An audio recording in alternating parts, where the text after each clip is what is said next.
Hi friends, welcome to Prithya family. இன்றைக்கி நம்ம பார்க்க போகிறது கேக் எப்படி செய்யறதுன்னு தான். வாங்க வீடியோக்குள்ளே போகலாம். இதுக்கு என்னென்ன தேவைன்னு இன்க்ரீடியன்ட்ஸ் பார்த்துடலாம். ஃபஸ்ட்டு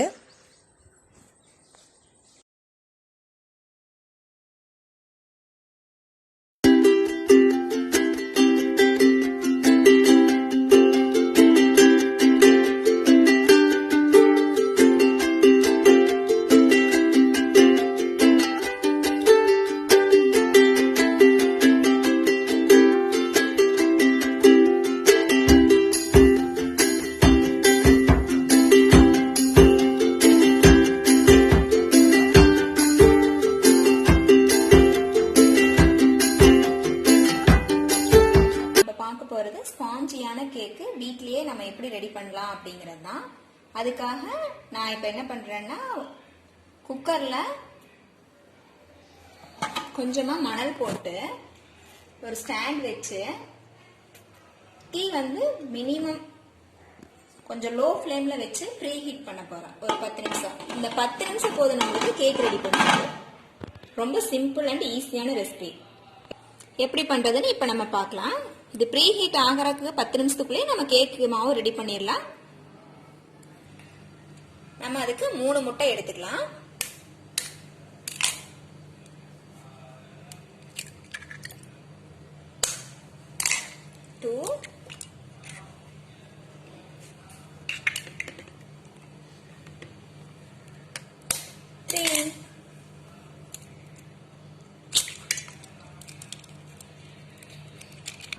முட்டை உடைச்சு ஊத்தின கருப்படி நான் வந்து இந்த டம்ளர் அளவு வச்சிருக்கேன்.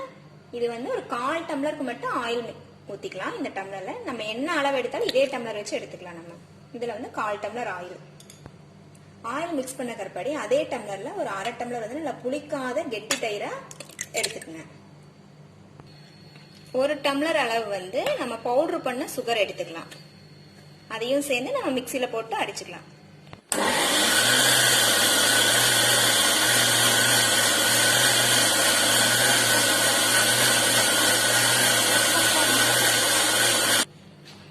அரைச்சி எடுத்துட்டு வந்ததை நம்ம ஒரு மிக்சிங் பவுலுக்கு மாத்திடுவோம்.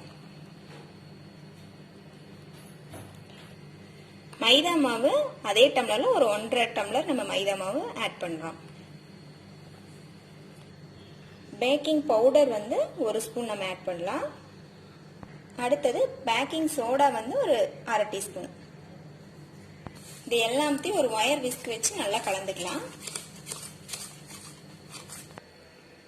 வேண்டாம்.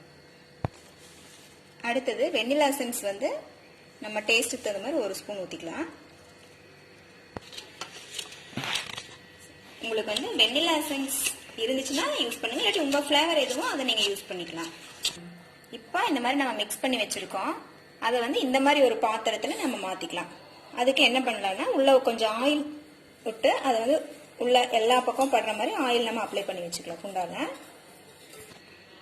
ஆயில் போட்டது கருப்படி கொஞ்சம் வரமாவு மைதா மாவு இப்படி போட்டு தொடவி விட்டுட்டீங்க அப்படின்னா நம்மளுக்கு எடுக்கும் போது ஒட்டாம பாத்திரத்தில் ஒட்டாம வரும். இப்போ நம்ம ப்ரிப்பேர் பண்ணி வச்ச நம்ம கேக் மாவு உள்ள சேர்த்திடலாம்.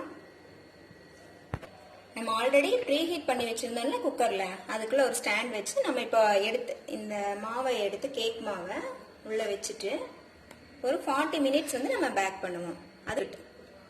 அதுவும் சிம்லேயே இருக்கட்டும். நம்ம கழிச்சு பார்க்கலாம். போட்டு வாசர் போடாம வெயிட் போடாம நம்ம வந்து டைட்டா மூடி வச்சிடலாம். மீடியம் ஃப்ளேம்ல ஹீட் பண்ணிட்டு ஒரு 40 மினிட்ஸ் கழிச்சு பார்க்கலாம். இப்போ 40 மினிட்ஸ் ஆயிடுச்சுங்க. நம்ம வந்து திறந்து பார்க்கலாம் கேக் எப்படி வந்திருக்கு அப்படின்னு.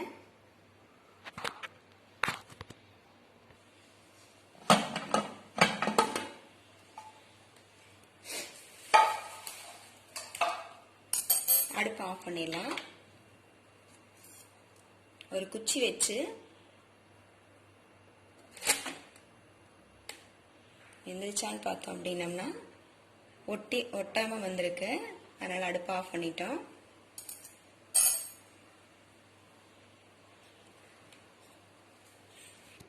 இப்போ நம்ம இந்த கேக் எடுத்து ஒரு 10 நிமிஷம் வந்து நம்ம ஆற வைப்போம். ஆற வச்சது அப்படி நான் உங்களுக்கு சொல்றேன். நல்லா வந்திருக்குங்க கேக்கு. நல்லா சாஃப்டாக தான் இருக்கு. நம்ம வந்து ஓரங்களில் வந்து நம்ம அப்படியே கொட்டினாலும் விழுந்துரு, இல்லைனாலும் சும்மா ஒரு கத்தி வச்சு ஓரத்தில் இப்படி எடுத்து விட்டோம் அப்படின்னம்னா நல்லா வந்துடும். இப்போ நம்ம ஒரு பிளேட்டுக்கு எடுத்து மாற்றிடலாம். மேலே சும்மா அப்படி லைட்டாக 2 தட்டு தட்டினீங்கனாலே இப்போ விழுந்துரு.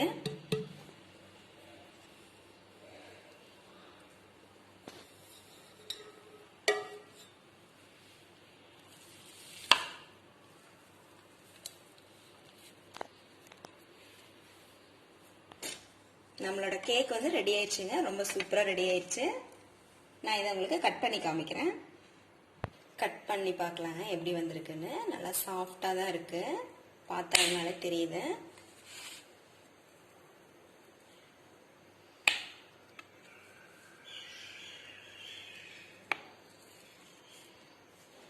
ரொம்ப சூப்பராக வந்திருக்குங்க, பார்த்தீங்கனாலே தெரியுது பாருங்க.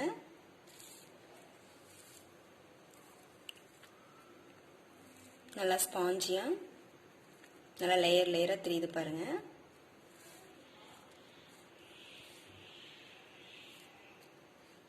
நீங்களும் சாப்பிட்டு பார்த்துட்டு ட்ரை பண்ணி பாருங்க. டேஸ்ட் எப்படி இருக்குதுன்னு சொல்லுங்க. டாடா, பாய், தேங்க்யூ.